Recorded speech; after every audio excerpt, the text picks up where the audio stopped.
Welcome back from break. ناظرین بات کر رہے ہیں اس وقت مشرق وسطیٰ میں جو کشیدگی کم کرنے کے حوالے سے پاکستان کی کوششیں ہیں وہ اپنی جگہ پر جاری ہیں, لیکن دونوں طرف سے جو ایک سخت لائن لی جا رہی ہے, ہارڈ لائنز لی جا رہی ہیں, اس کو بھی ہم دیکھ رہے ہیں اور کوشش کر رہے ہیں کہ اس کے درمیان میں سے کوئی راستہ نکل سکے. پاکستان ہی کے ذریعے تجاویز کا تبادلہ ہو رہا ہے, لیکن اس وقت پاکستان کا مفاد کیا ہے, اس پر بریک سے پہلے بریگیڈیئر ریٹائرڈ نادر میر صاحب ہمیں بریف کر رہے تھے, اور اس کے ساتھ ہی ایران کیا سوچ رہا ہے, کیا کس جگہ پہ کھڑا ہوا ہے. جناب ناصر علی خان صاحب سابق سفیر وہ بھی ہمارے ساتھ موجود.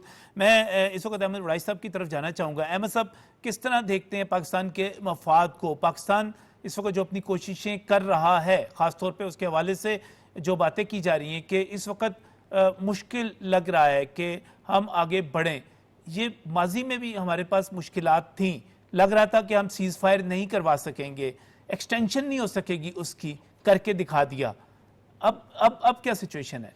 جی بسم اللہ الرحمن الرحیم. دیکھیے, اس میں کوئی دو رائے نہیں ہے کہ پاکستان نے جو اپنا کردار ادا کیا ہے سفارتی طور پر اور سفارتی محاذ کے اوپر, وہ تسلیم شدہ ہے. وہ تسلیم شدہ ایسے ہے کہ پوری دنیا نے اس کو مان لیا. پوری دنیا کے جو کیپٹلز ہیں, دنیا کے جو بڑے بڑے میڈیا ادارے ہیں, بڑے بڑے میگزین ہیں, وہ لکھتے رہے, بولتے رہے, دنیا پاکستان کا نام لیتی رہی, خراج تحسین پیش کرتی رہی, شکریہ ادا کرتی رہی کہ جو مشرق وسطیٰ کی وجہ سے جو کشیدگی بڑی ہے, جو ایک بے چینی پائی جاتی ہے, وہ نہ صرف مشرق وسطیٰ میں ہے, جنوبی ایشیا میں ہے, بلکہ مغرب اور یورپ تک, یعنی کہ پوری دنیا کا جو ہر فرد ہے وہ اس سے افیکٹ ہوا اور براہ راست لوگوں کا اس کا نقصان ہوا. میں یہ سمجھتا ہوں کہ ان سارے معاملات کے اوپر پاکستان نے تک جو 2 ماہ کے اندر جو اپنا کردار ادا کیا, اس میں تو سمجھ لے کہ ایک رتی برابر بھی دنیا کو کوئی شک نہیں ہے. اور یہ دیکھیں کہ جو فری کین ہے, فری کین کو 5 دہائیوں کے بعد ٹیبل کے اوپر اپنے آمنے سامنے لا کر بٹھانا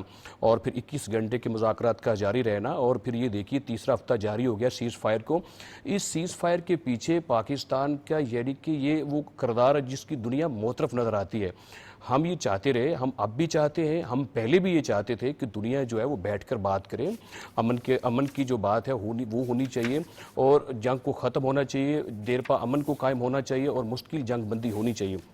اس میں پاکستان نے ہمیشہ ہی اپنا پازیٹیو کردار ادا کیا. یہ کوئی اتنا آسان کام نہیں, اور یہ جو ڈپلومیسی کے معاملات ہوتے ہیں یہ کوئی 1-2 دن میں تو ہو نہیں سکتے ہیں, اور یہ کوئی ایسا ایکٹ تو ہے نہیں جو فوری طور پر سمجھ لے ڈن ہو جائے, تو اس میں جو آپ چاہتے ہیں وہ اس کے بیچ میں سے اس کے اثرات نکل آئیں, اس کے لیے بڑا وقت چاہیے ہوتا ہے. اور یہ دیکھیں کہ فری کین کا ہمارے اوپر تو اعتماد ہے, اور پوری دنیا کا بھی ہمارے اوپر اعتماد ہے. جس خطے میں ہم رہتے ہیں یہاں کی 2 بڑی طاقتیں ہیں, رشیا ہے اور چائنا بھی ہے, اس کو بھی ہمارے اوپر بڑا اعتماد ہے. اگر اعتماد نہیں ہے, اگر کئی نو کانفیڈنس کی فضا قائم ہے, تو وہ فری کین کے آپس کے درمیان میں جو ہے وہ عدم اعتماد پایا جاتا ہے. تو ہم یہ سمجھتے ہیں کہ ان کو چاہیے کہ یہ واقعی احمد صاحب یہ ایک بڑی ایک منفرد سی سچویشن ہے کہ دونوں فریق, بلکہ میں تو اس میں ایک تیسرے فریق کو بھی شامل کرتا ہوں جو کہ خلیجی ممالک ہیں. آپ یہ دیکھیے امریکہ جو ہے وہ مسلسل پاکستان پہ اعتماد کا اظہار کرتا ہے. آپ دیکھیے ایران جو ہے وہ بھی کوئی کسی قسم کے مسٹرسٹ کا اظہار اس کی طرف سے نہیں کیا جاتا, اور اسی طرح تیسرا خلیجی ممالک ہیں وہ بھی پاکستان پر اعتماد کرتے ہیں, اور یہاں تک اعتماد کرتے ہیں کہ حملوں کا جواب تک نہیں دیتے. دیکھیں کہ تمام یعنی کہ سارے کے سارے نہ صرف یہ جو جن کے درمیان جنگ جاری ہے وہ, بلکہ ساری دنیا پاکستان کو جو ہے وہ اعتماد کی نظر سے دیکھ رہی ہے. سر یہ دیکھیے کہ ان 2 مہینوں کے اندر وزیر اعظم پاکستان محمد شہباز شریف 51 دفعہ یعنی کہ انہوں نے اپنی 50 مکمل کی ہے, 51 دفعہ دنیا کے سربراہوں سے بات کی. کس کے لیے بات کی؟ خطے کے امن کے لیے بات کی. کس کے لیے بات کی؟ کہ دنیا جنگ کی طرف نہ جائے. اگر جنگوں سے مسائل حل نہیں ہو سکتے, دنیا کا جو خون ہے وہ نہ بہے جنگ میں. اور یہ دیکھیں سر, اگر 8 اپریل کی رات کو سیز فائر نہ ہوتی, کتنی بڑی دھمکی تھی, تہذیب ختم ہونے کی دھمکی دی جا رہی تھی, ملک کو ختم کرنے کی دھمکی تھی. دونوں فریقین ایک دوسرے کو دھمکیاں دے رہے تھے, اور وہ اگر وہ ڈن ہو جاتا, اگر وہ ایکٹ ہو جاتا, اور یہ تیسرے ہفتے میں جو سیز فائر جاری اگر یہ نہ ہوتی, تو سوچنا پڑے گا کہ حالات پھر دنیا کے کس طریقے کے ہو جاتے. اب میں یہ سمجھتا ہوں کہ جنگ ہے وہ یعنی کہ سمجھ لی شفٹ ہو گئی ہے معاشی معاملات کے اوپر جا کر. اب ساری چیزیں جو ہے وہ آبنہ ہرمز کے گرد گھوم رہی ہیں, اور اس سے جو میں سمجھتا ہوں کہ جو ایران کے اس وقت کے حالات ہیں وہ بھی بہت کشیدہ ہیں. وہاں کی صنعت بند ہو رہی ہے, وہاں کی فیکٹریوں سے لوگوں کو باہر نکالا جا رہا ہے, لاکھوں لوگ وہاں پہ بے روزگار ہو سکتے ہیں. کل کی یہ رپورٹ ہے کہ وہاں سے لوگ جو ہے وہ ان میں بڑی شدت کے ساتھ جو ہے وہ ایک بے چینی پائی جا رہی ہے. تو وہاں پر بھوک کا بھی قحط پڑ سکتا ہے, وہاں پر اور بھی بڑے نقصانات ہو سکتے ہیں. امریکہ بھی جنگ فوڈ نہیں کر سکتا. 60% لوگ امریکن اپنے کہہ رہے ہیں ملک سے کہ جنگ کو بند ہونا چاہیے. پاکستان کے 90% لوگ اس بات میں کہہ رہے ہیں کہ ہمارا جو کردار ہے وہ بہت اچھا ہے, حکومت کا, فیلڈ مارشل کا, پرائم منسٹر کا, اور جنگ مستقل بند ہونی چاہیے. تو مجھے یہ لگتا ہے کہ اس میں 3 فریق میں اکاؤنٹ کرتا رہتا ہوں سر. ایک تو یہ ہے کہ ایک تو وہ فریق ہے جو آپس میں جنگ لڑ رہے ہیں, ایک فریق ہم ہیں جو ہم دنیا کے امن کا مقدمہ لڑ رہے ہیں.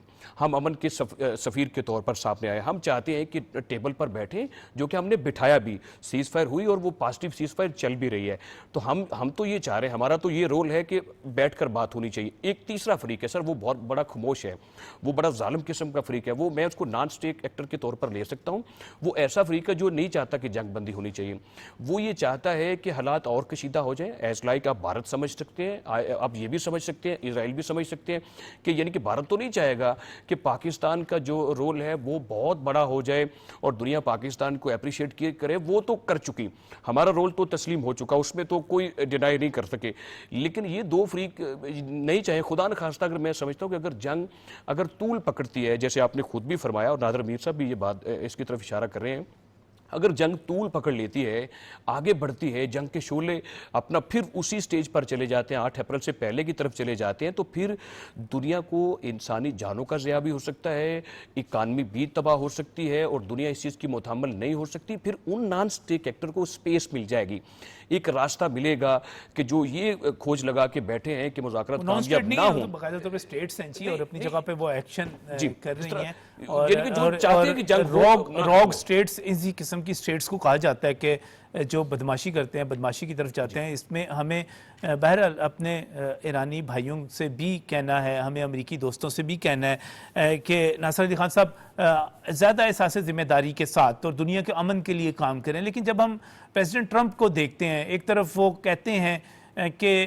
ایک فون کے اوپر میں دستیاب ہوں, میرے سے بات ہو سکتی ہے, جنگ ختم کرنے کے قریب ہیں, مقاصد ہم نے حاصل کر لی ہیں. دوسری طرف وہ طویل ناکہ بندی کی بات کرتے ہیں, فوری, تیز اور مؤثر حملوں کے منصوبے ان کے سامنے پیش کیے جاتے ہیں. ایک کنٹراڈکشن ادھر آ جاتی ہے. دوسری طرف ہمیں اپنے ایرانی بھائی اور دوست نظر آتے ہیں. وہ ناصر صاحب ایک طرف کہتے ہیں کہ ہمیں تو ہمارے سپریم لیڈر نے فتویٰ دے رکھا ہے کہ ہم نے ایٹمی پروگرام جو ہے, ایٹم بم نہیں بنانا, یہ جو ویپن آف ماس ڈسٹرکشن ہے یہ تو حرام ہے. دوسری طرف ہمیں نظر آتا ہے وہ پھر وہی بناتے ہوئے نظر آتے ہیں, اور پھر اس پر تنازع جو ہے کھڑا ہو جاتا ہے. یہ دونوں طرف کی جو کنٹراڈکشنز ہیں, اس کو کیسے ریزولو کیا جائے گا, کیا ہو سکتا ہے؟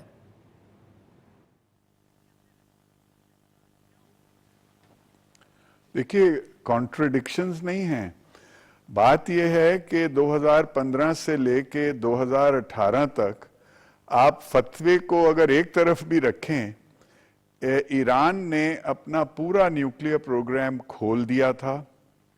ان کے پاس انٹرنیشنل اٹامک انرجی ایجنسی کے انسپیکٹرز 24 گھنٹے سال میں 365 دن آ سکتے تھے, کسی وقت بھی کوئی چیز کھلوا کے کچھ دیکھ سکتے تھے.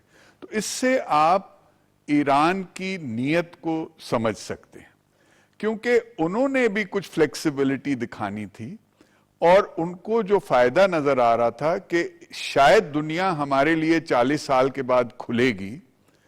ایک طرف ہمارے فروزن ایسٹس جو ہیں وہ ریلیز ہوں گے, شاید کچھ سینکشنز کھلیں گے. تو آلریڈی آپ نے دیکھا تھا کہ یورپ کی کمپنیز کی طرف سے اتنا انٹرسٹ تھا, کیونکہ ان کا آئل انفراسٹرکچر بہت پرانا اور ڈیریلیکٹ ہو چکا ہے. ان کی فوجی کچھ اکوپمنٹ, خاص طور سے ایئر فورس, اور یہ تو وہ تو یہ چاہتے ہیں, امن اس علاقے میں چاہتے ہیں. لیکن آپ اس کی روٹ کاز کے بعد, جیسے آپ نے ذکر کیا روگ سٹیٹ, ہمیں فوکس اس روگ سٹیٹ پہ کرنا ہے, کیونکہ 2015 سے لے کے انہوں نے چیخیں ماری. 2018 میں جب ٹرمپ صاحب کو انہوں نے کنونس کر لیا, یونیلیٹرلی ٹرمپ صاحب نے JCPOA سے وڈرا کر لیا. تو اس سے امریکہ کی ساکھ پہ بھی اثر پڑا, اس سے گلوبل اکانومی میں بھی انسٹیبلٹی آتی ہے جب ریجن میں آتی ہے. اور آج کی جنگ, جو آج کل جنگ ہو رہی ہے, اس سے یہ ساری چیز ایمپلیفائی ہو کے آپ کو جو خدشات تھے وہ بالکل سامنے آتے ہوئے نظر آ رہے ہیں. جتنے اکانومسٹ ہیں جو اس کو اینالائز کر رہے ہیں, وہ یہ کہہ رہے ہیں, پہلی بات تو میں یہ بتانا چاہتا ہوں کہ اس جنگ بندی کے باوجود انسرٹنٹی کی وجہ سے آج برینٹ کروڈ جو ہے وہ $126 پر بیرل پہ پہنچ گیا.